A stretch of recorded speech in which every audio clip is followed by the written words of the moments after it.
ground. Oh! Where has the sky gone? Don't worry.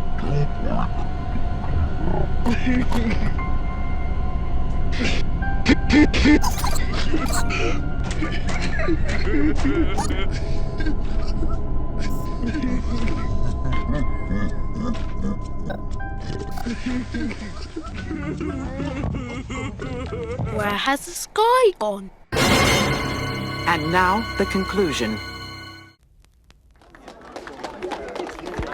Ladies and gentlemen, this is Just to say. This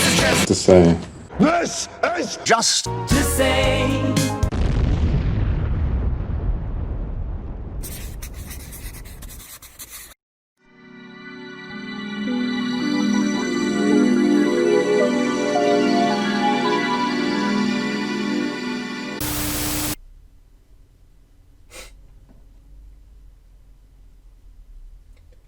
Oh, I'm sorry.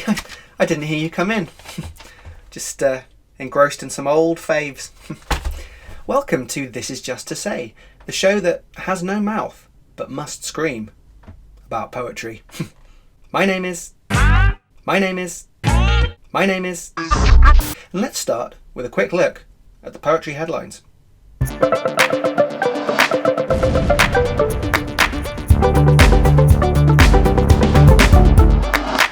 A writer from South Wales has constructed what is believed to be the biggest metaphor in the history of recorded poetry. Lily Feathers of Trevis Burial claims that the metaphor encompasses the length and breadth of humanity's development, from primordial ooze to contemporary cosmopolitan living, within a single evocative image of motherhood. Independent adjudicators from the Poetry Commission are currently analysing the metaphor in the hope of either authenticating or disproving the poet's claims. A lost James Joyce sex jam has been uncovered during the excavation of a car park in Dublin. The lusty ballad is reportedly so astoundingly, breathtakingly horny that it has been sealed in a government vault for fear that it send the populace into hysterical paroxysms.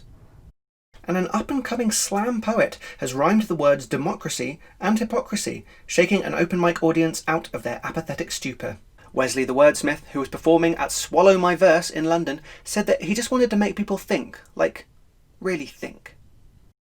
If I didn't know any better, I'd think that poet was our old pal Robbie Strawberries. Sounds like your sort of caper, eh, Robbie? I just want to go real hard.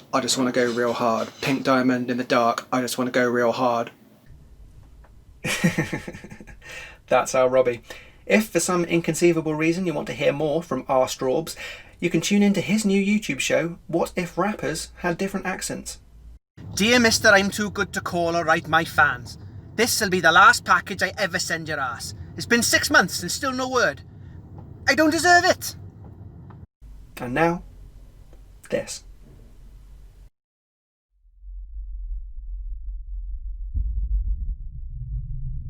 For 5 minutes, on a cold February day, I was Jeremy Renner. I only have the memories of it now, the fragmented spectres of feeling, but I remember the bracing wind, sand between my toes as I ran across the beach. I felt sure and calm and good.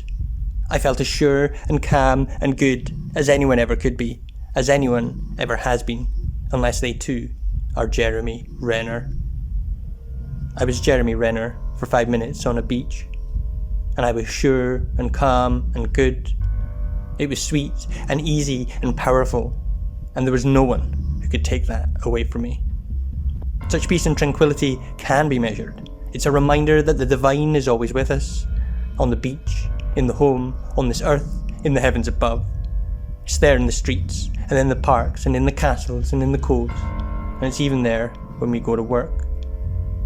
I was Jeremy Renner, and there was sun and the flow of tides. I felt the wind by my teeth and it felt good. I knew that things were going to work out. I knew things would always be this way. And then it was gone.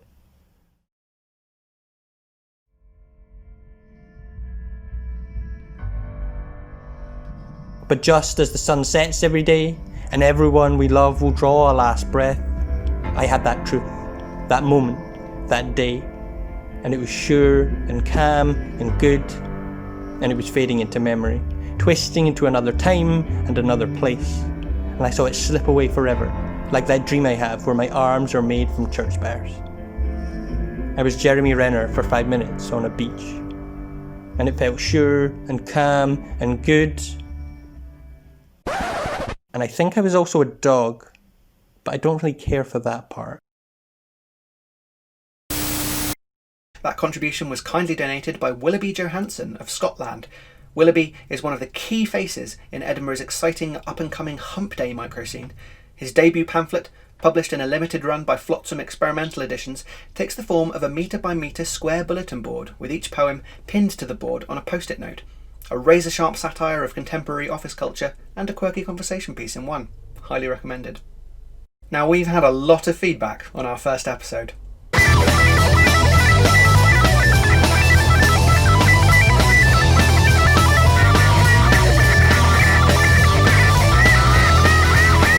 We've even had some submissions from viewers. This comes to us from Twitter user @TSElliot420. Graham Linehan. What a dipshit! Log off! Trans rights! Trans rights! Trans rights! Now, being immersed in poetry and having little to no understanding or knowledge or interest in pop culture, I have no idea who Graham Linehan is, so I cannot speak to the veracity of the portrayal. Can confirm, he's a waste man. Thank you, Robbie. But I can attest that it does have the requisite number of syllables per line, and therefore I'm happy to feature it on the show. Thank you, TSElliot420. Please send in more submissions in the future. Now, one sentiment that we have gleaned from the feedback we've received is that you, our dear viewers, want more discussion of the big issues facing poetry, poets, poems, and fans thereof. You want us to delve into the nitty-gritty. How is everybody feeling? What is the status of our collective soul? So, we asked a wizard what he thinks.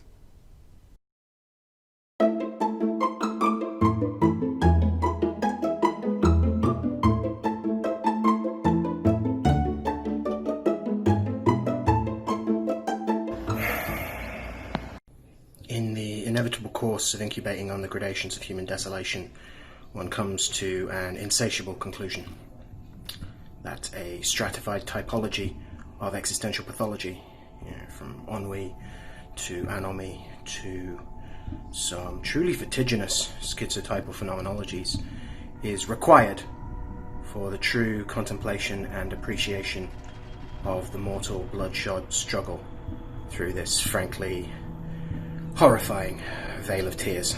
To this end, I have endeavoured to artifice a framework for relativistical assessment of the hollowing consequences of life's repugnant, sprawling legions of indignities, emptinesses, discomforts, and traumas. An existential pain index scale, if you will. A schema for grading existential crises. At the lowest level, we find going into a room and forgetting what you came in for. Like a child smearing jam onto a beloved and expensive family heirloom. At level 3, we find, say, a really keen betrayal. An existential freezer burn.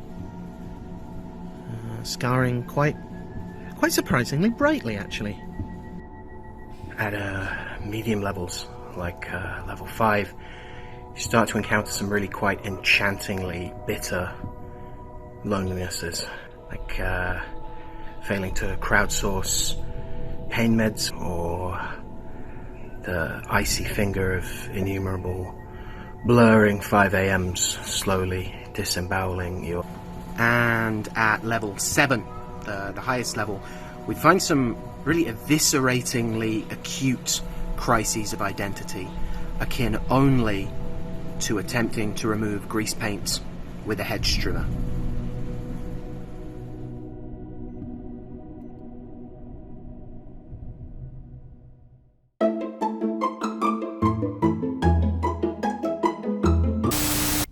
Provocative stuff.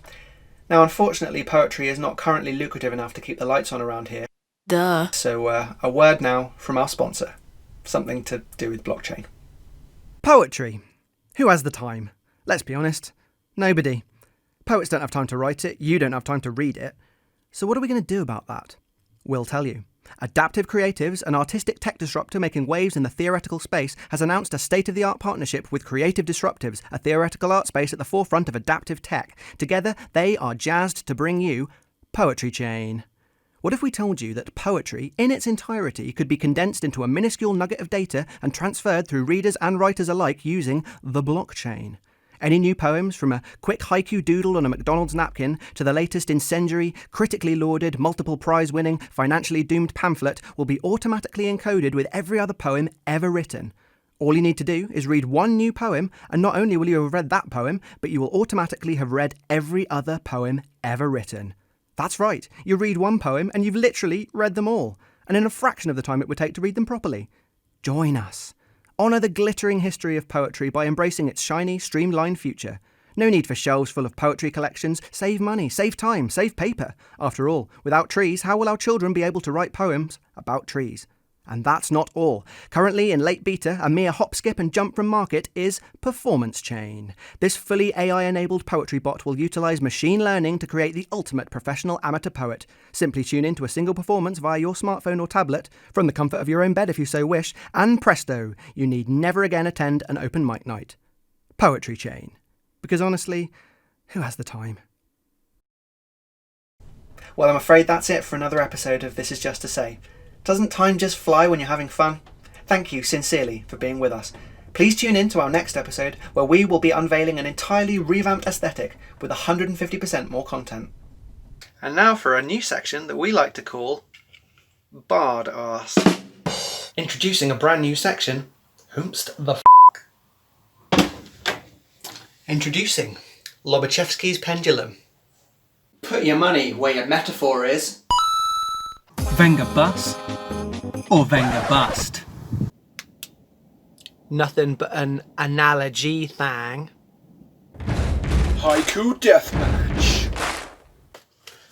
Sonnet the Hedgehog. We will be pushing the boundaries of poetic voice. I have eaten the plums that were in the icebox. And we bring you spirited debate in the marketplace of ideas. Look, all that I'm trying to say is that this that's not all your speech to say in as per usual. Well, look, if none of you are going to listen, because you see, you're not even listening. Until then, this is just to say, remember to like and subscribe. And now to play us out, here's Wonderwall.